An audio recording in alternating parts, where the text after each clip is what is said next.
Welcome back. This tutorial is on the rest of the textures for the ship. If you like these tutorials or find them helpful, then please remember to like, subscribe, and click the notification bell icon to be notified when I post new tutorials. Here's more proof that you can pretty much spend the rest of your life adjusting and readjusting your textures. I've made some more slight changes to the reflectivity.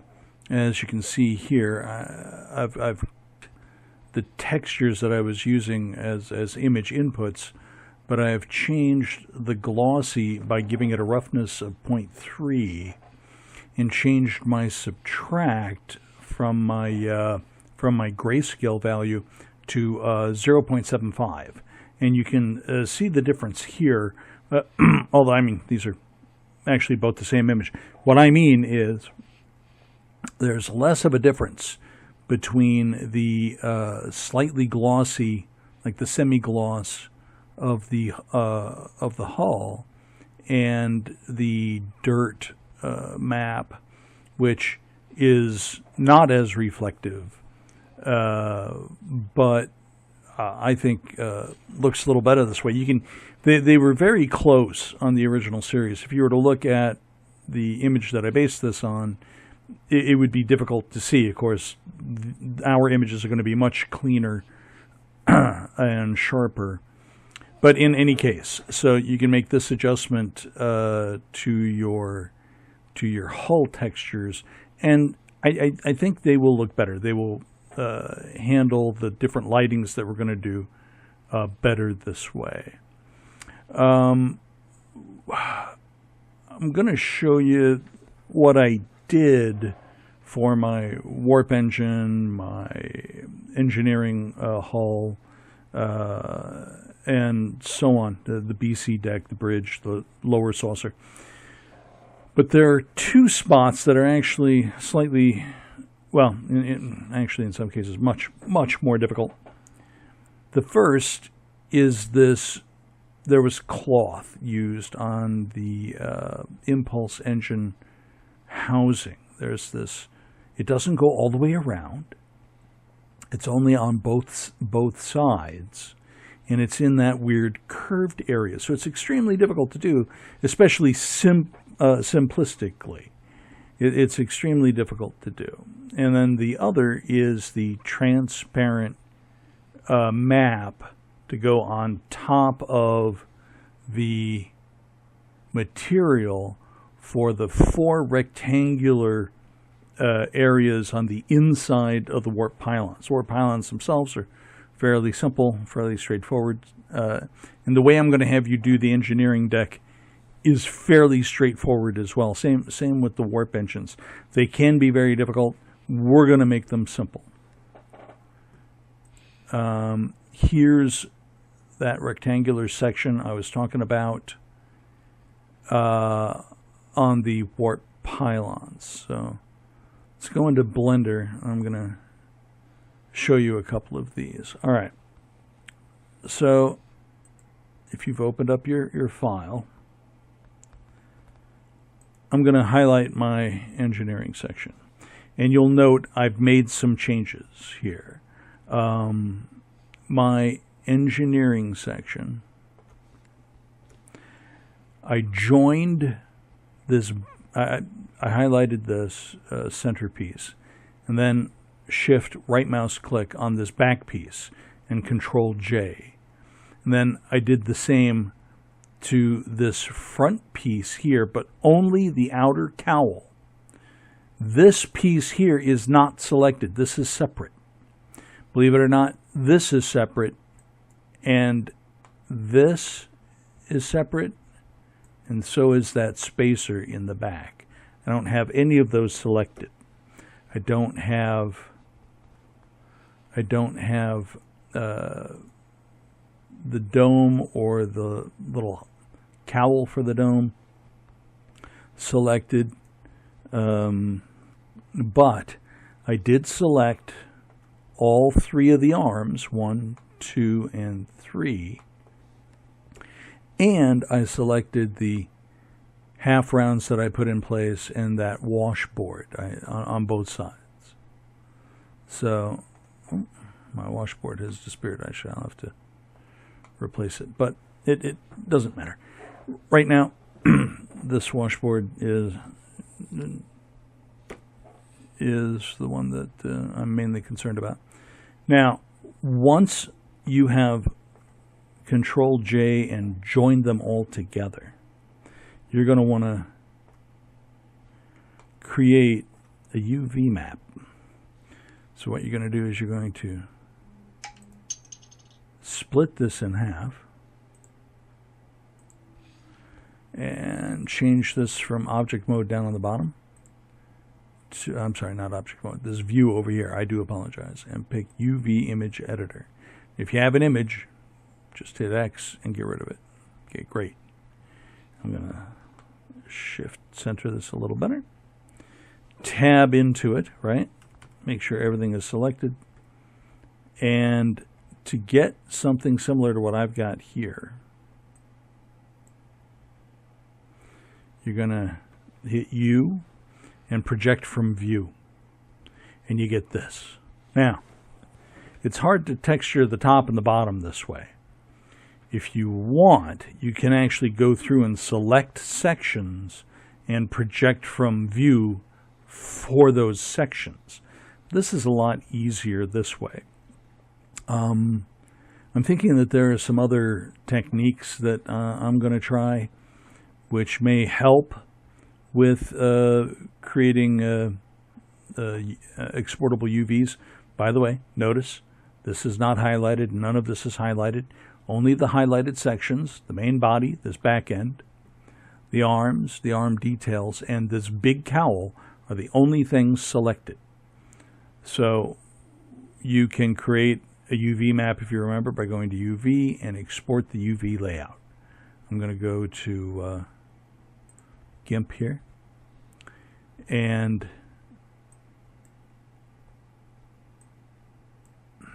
where is my...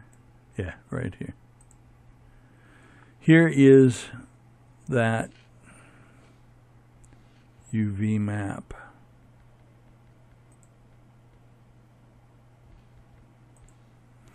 So here's the UV map, and I created, a hull gray color. And I imported Alan Sinclair's fabulous plan. Matter of fact, if I turn this back on, you can see that when I had Alan Sinclair's plan selected, I went to layer and scale layer, and I kept changing the scale until it matched my UV export. And then I was able to use his plan to create all my textures, where I wanted to put dirt streaks and so on. You can actually see that if I do this. So I'm going to mega zoom in. I put some dirt streaks out here so that they would go over the cowl and onto the engineering hull. And then I blurred them with a linear blur.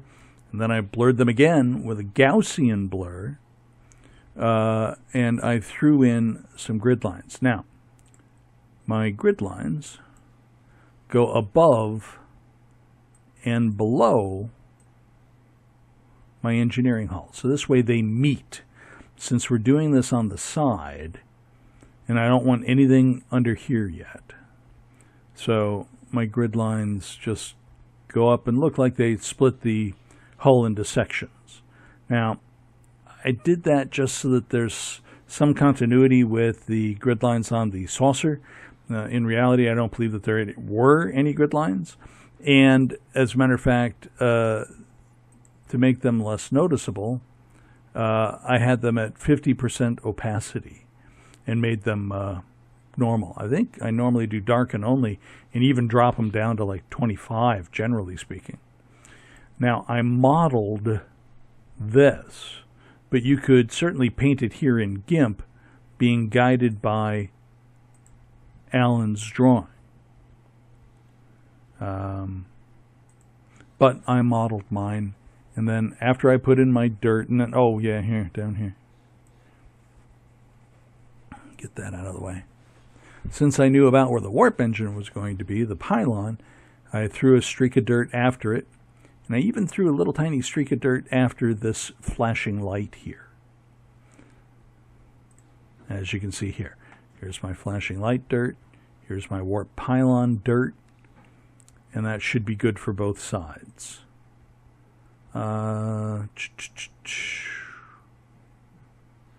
That's all I did for this. Now, I also created a grayscale texture for here. Now, you can see the dirt streaks, right? Just make a white background.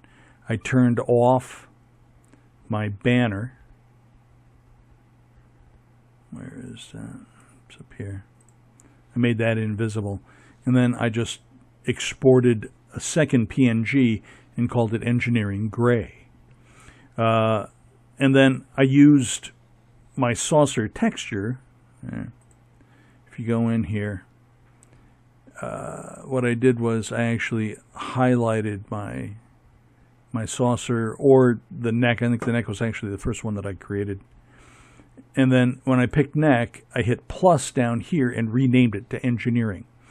And then you control left arrow on Windows, and you come in here and you change only this, right?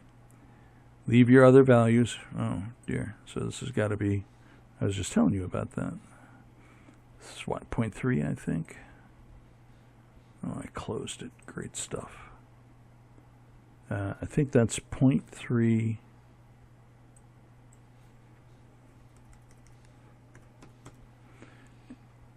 Oh.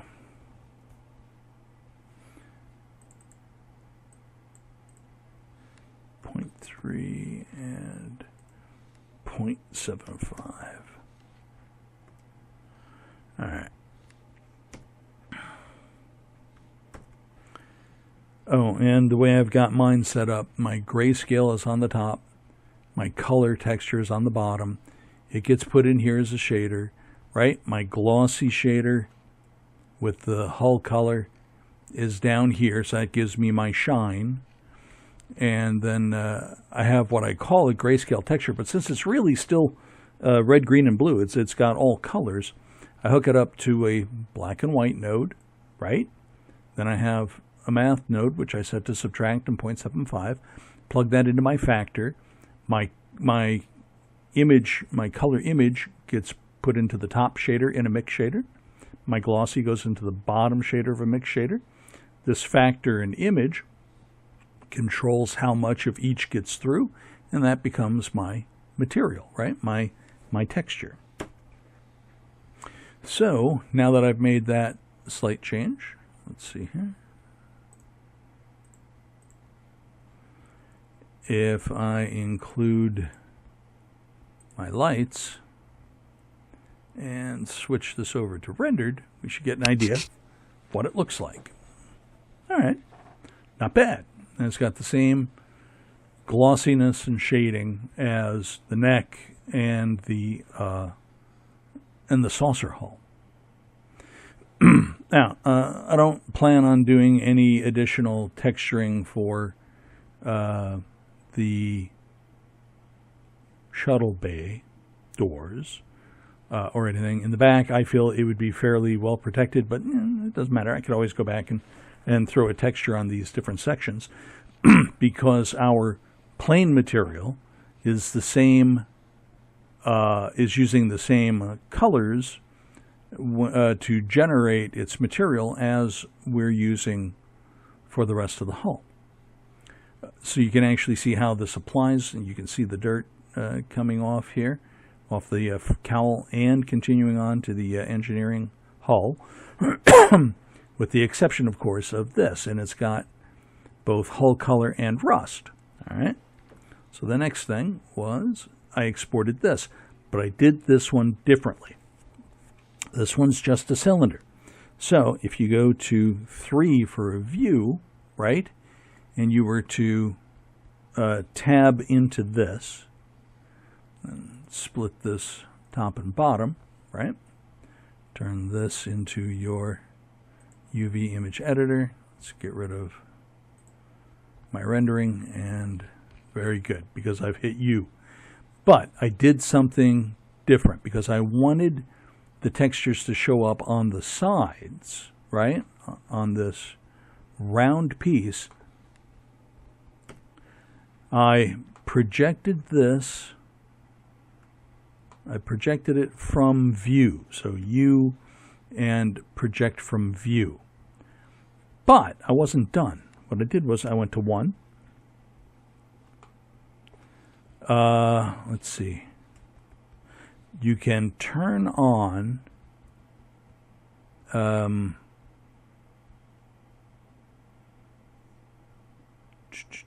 where is that thing?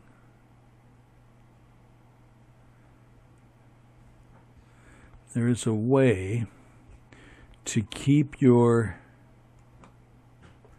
UV visible even though you deselect something, but it doesn't matter, because if you go in and you just hit B and select, say, just the outer edge, which is what I wanted, right, and then I scaled it down, and over here this scaled down and became smaller. Okay, great.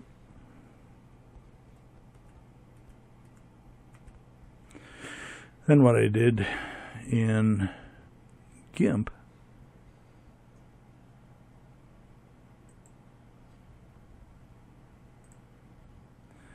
was I created a background color. Okay. And then here is my imported UV.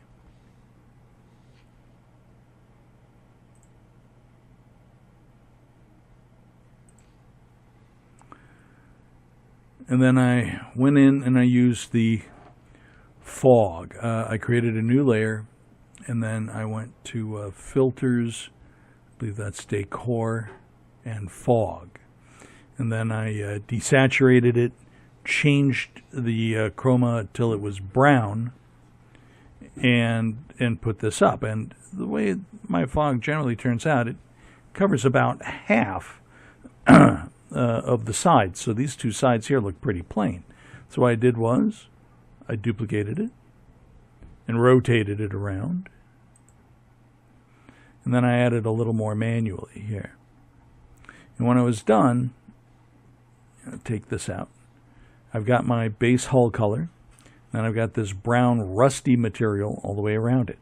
And I exported that as my texture for this ring, right?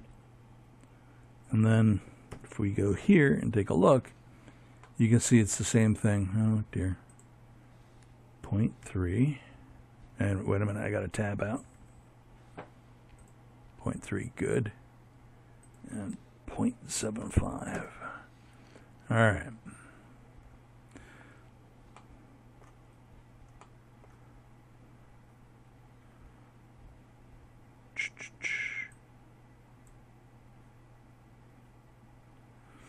Then we get this rust ring, but it's not perfectly uniform, which is fine. It looks like streaks of dirt. The closer you get in, the more the detail that you can see. All right.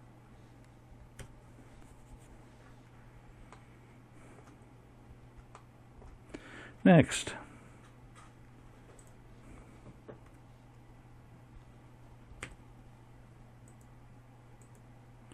were the pylons. What I did was I deleted my mirror for a short period of time, and then I rotated this. I think it's 43 degrees, so negative 43 degrees, and I put my center Shift Alt Control C and did origin to geometry, and then I rotated it straight up and down. When I had it straight up and down, I did my UV, and you can actually see it here, right? And I exported that, and I went here.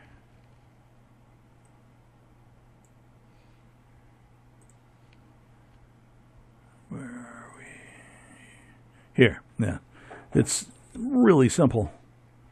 I just made some gray and threw in some various streaks, right?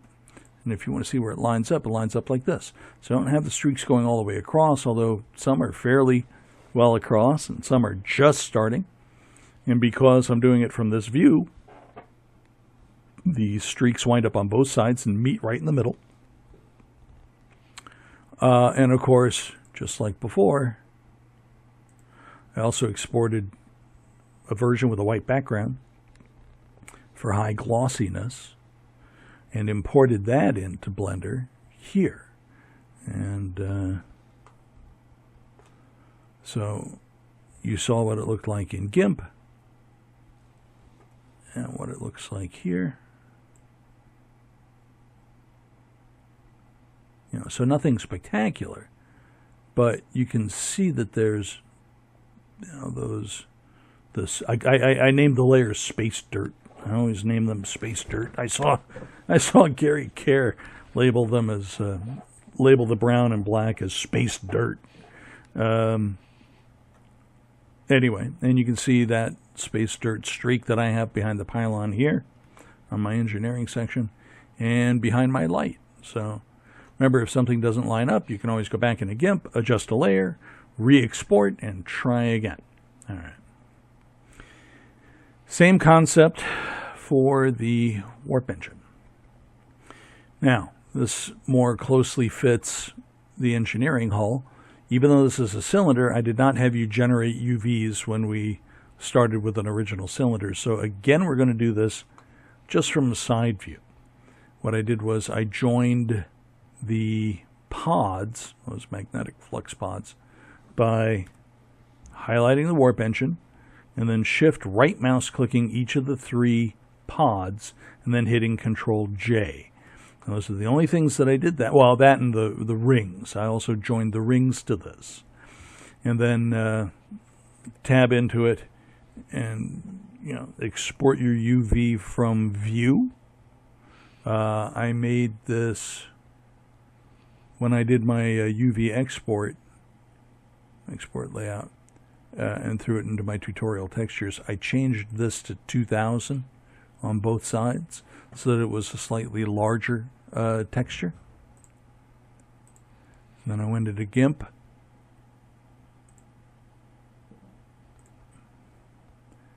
and I did this. So now, as you saw in Blender, right? This is the whole texture area. I really need to figure out how to do it just as a rectangle. Seems like wasted space to me, but in any case, the warp engine actually only sits from here to here and from here to here. So I hand painted in some dirt streaks. I put in 2 grid lines. They're just literally squares that I manually selected that were larger than the warp engines, right? And then shift and did it again. And then I picked black and edit stroke. Where is it? Stroke selection. And I only did 1 pixel. And then I reduced that pixel's opacity to, I think, like 25% and made it darken only. And then with that selected, I created a new layer and put in a slightly darker panel color inside that same layer and darkened the areas inside only slightly, right? and used that fog again, desaturated it, made it dark, and then I even went through and deleted bits of it with a cloud-like texture, one of these suckers, like that, and just went in and would click here and click there. I reduced its hardness to like a third, 33%. The force was about 33%. So it doesn't all go away unless you click multiple times. And I would create a dirt section, and then on each dirt layer, I would go in with a box select. Like I'd have dirt running here, but I wanted it to start right at the joint. So I would, on that layer, I would highlight, wherever the dirt section was that was out here, and I would edit and cut. And it would remove whatever was in here on that layer. And that way you get a nice clean start to the dirt, a nice clean start to the dirt everywhere where you want it. So I didn't want this to continue all the way through. I just wanted it to start here as if it was, I don't know, like an oil streak or something. Anyway, exported that and exported a version with white for the background, right? And that became our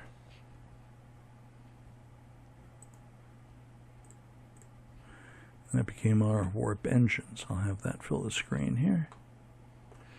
And again, we'll just quickly run to render view.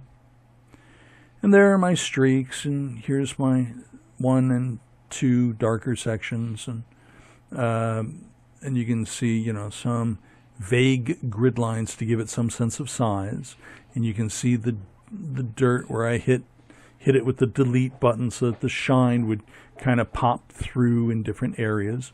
And I like how it turned out. But because I joined the rings and these pods, they also have the texture, including the dirt and the streaks, which is very nice. I like that.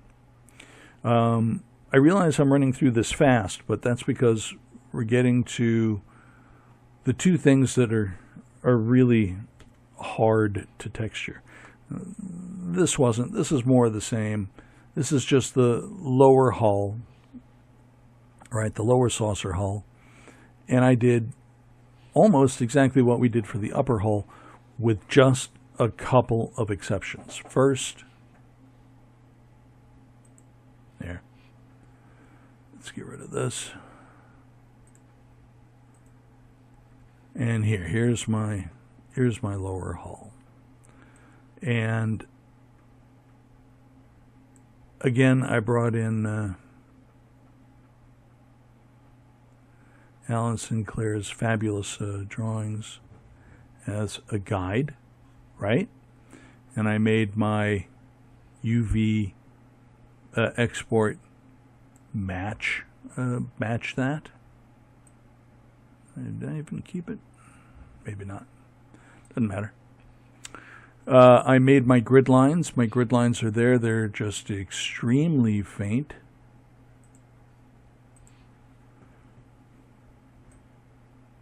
But you can see them here. And I made them match his grid lines, right? Just like we did for the top section, I did that by spinning 400 sections, 360 degrees, and made them match the outline of Alan's. Control 7 to see the bottom. And then I rendered them, I made them black, and I rendered them against a white background, just like we did with the upper saucer. The things that are different are, I also rendered 3 rings. Whoops. Oh, I hate when I do that.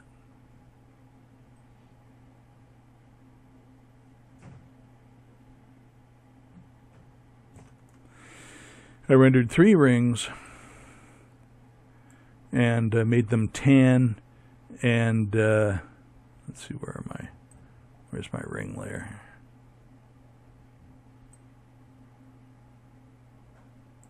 Yeah. It's dark and only 33%, right? So it's very, very light. Where Alan shows you signs like this. Well, I really messed that up. Hang on. I'm going to open that again.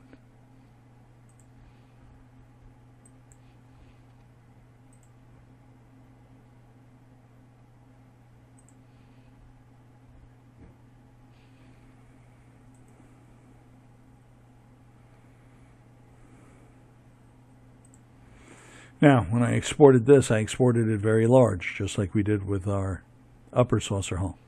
Now, there's a yellow sign here and a gray sign here, and I painted them directly onto my texture. I did it with these two gray sections up front. I thought one of these was actually darker, but I made them both a medium gray.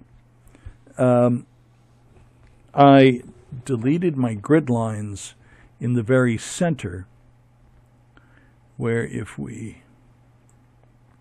go look at Alan's drawing, it's where our sensor dome is situated. I deleted any grid lines going to it. It's just a layer, so it was very simple.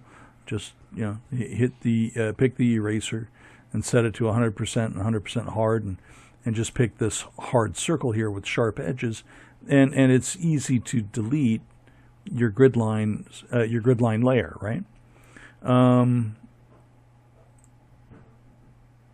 put in each the three rings separately, and yeah,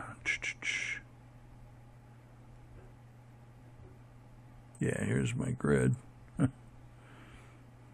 And then I added extra details, such as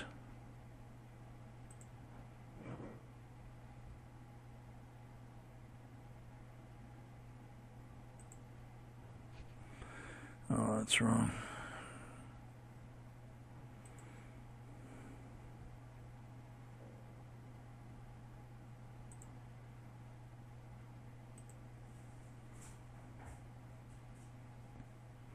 Let's do 50%. All right, cool. So for my details, that's the lettering. And I rendered out those letters just like we did the registry text on the top of the saucer, and rendered that as black against white. And in here I have them as darken only and reduce the opacity to like 80%. I rendered these rings out as one great big ring around the hull, and then I just painted this section and this section red when I pulled it in here, just like I did with these rings. And then these dirt streaks are actually the dirt streaks from the upper hull. I just cut them into separate layers and rotated them so that they would match where they meet the streaks on the upper hull. I guess I've gotten rid of it in the meantime, but I had kept a pristine copy. Oh, no. Here. So you can see, here's my streaks from the top saucer, right? Here, going straight in. Only it looks a little odd on the bottom. So I cut each streak and then rotated it. You can see this one right here. And I have it meeting the hull right where this top one entered the hull.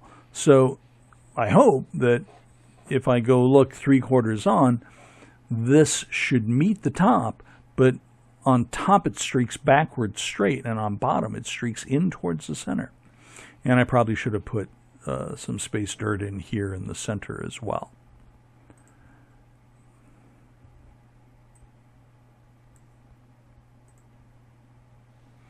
All right.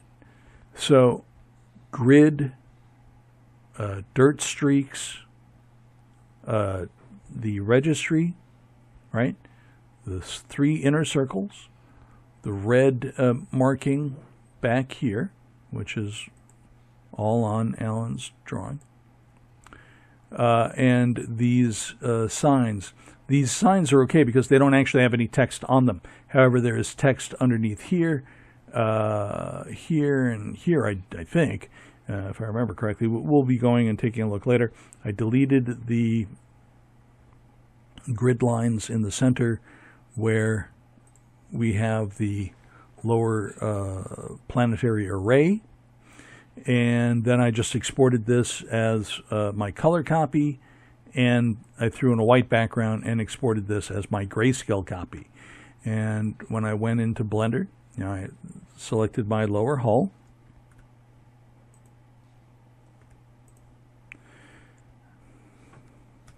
Yeah. Selected my lower hull, tabbed into it, split this.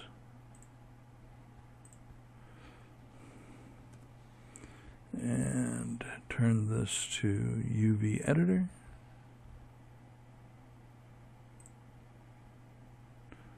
Right? And this actually, I think, was just like this. I may have scaled it up so it touched the edges. But then I did a project from view to get this, and then duplicated my upper saucer texture. I then hit plus here, renamed it lower saucer, and as you can see, it's literally the exact same setup, only with the lower saucer texture here and here. The gray, what I call the grayscale texture, which is the white background, is up here, and I hook it up to a red, green, blue to black and white, and so that way value goes into value. It's a grayscale image by the time it hits here, and that controls the shininess versus the roughness on the hull image.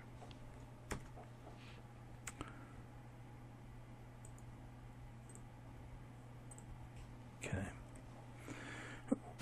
So, pardon me, those are all fairly straightforward. Where we start to get into a difficult area is the impulse engine. All right, and here's why. Not the impulse engine themselves; they're fine. But we modeled this little area on the outside where, again, as per Alan's drawings. What am I talking about? Alan's drawings.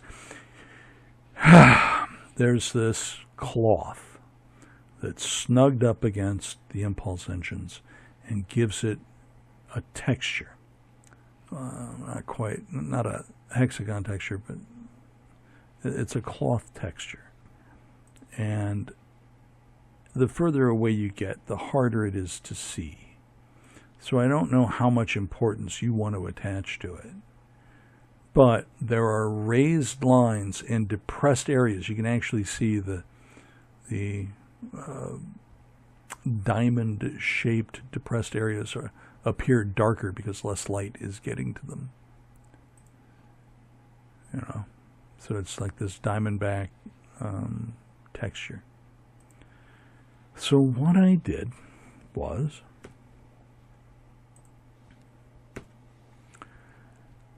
I created a texture.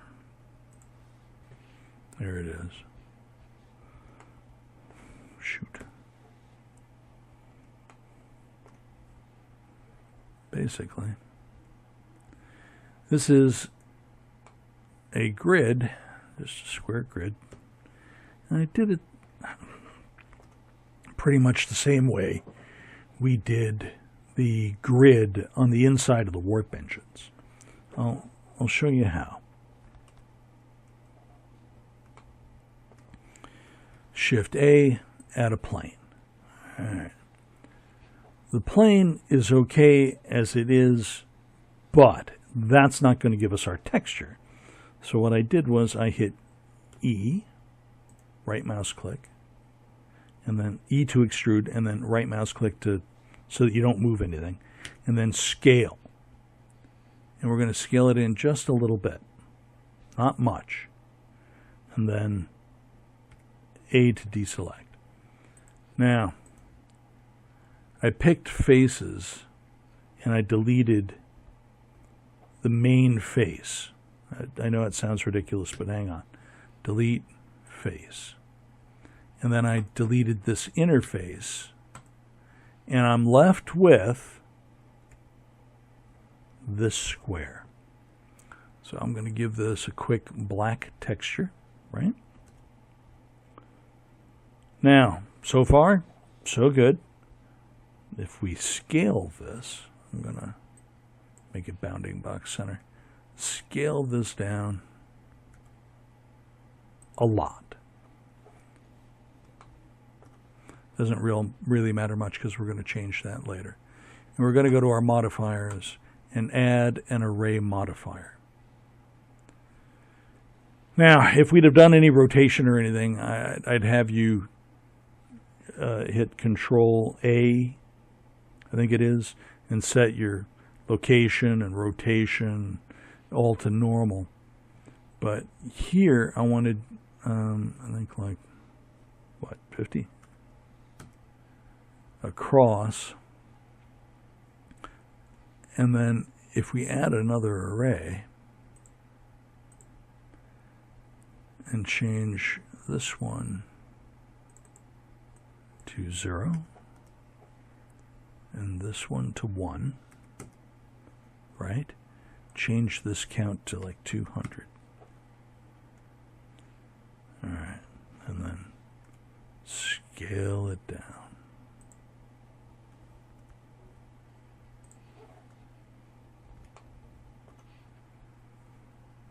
I'm going to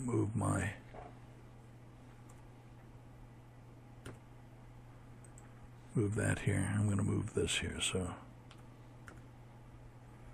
I'm putting it right over my impulse engines, and I'm going to scale the whole thing down. So here's where that texture is going to kind of end, right at the edge of this circular section. You can use your actual model piece as well. I'm going to put this here. All right, so it touches the back and it touches this end here. I'm going to keep scaling. Oh, I scaled too much. Great. So I've got my texture, well, what I'm going to use to make a texture, right?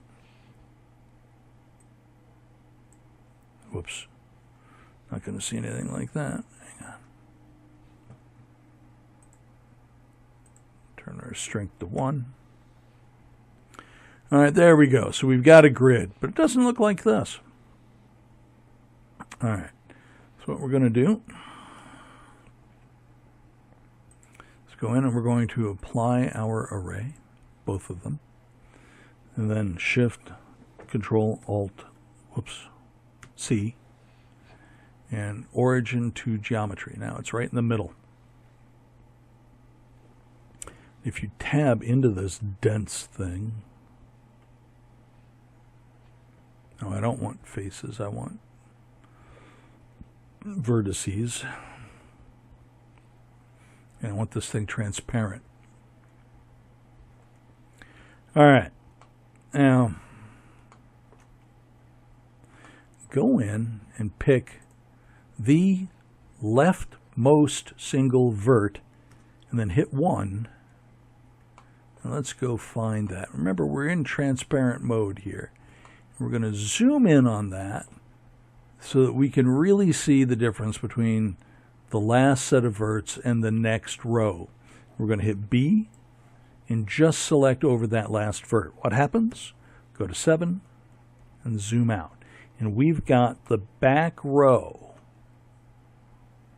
of vertices all selected.